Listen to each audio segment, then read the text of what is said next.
నమస్కారం అండి.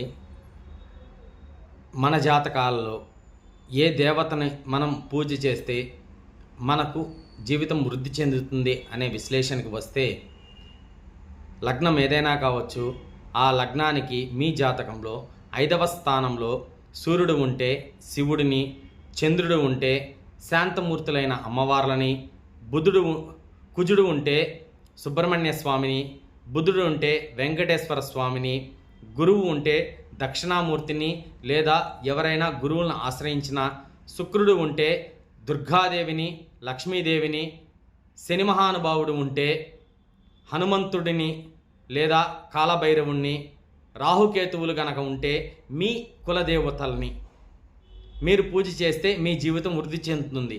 ఏమండి, లగ్నానికి 5వ స్థానంలో ఎవరూ లేరు అంటే ఆ యొక్క రాశినాథుడు ఎవరో వారికి సంబంధించిన దేవతను పూజ చేస్తే మీరు జీవితంలో బాగా వృద్ధి చెందుతారు.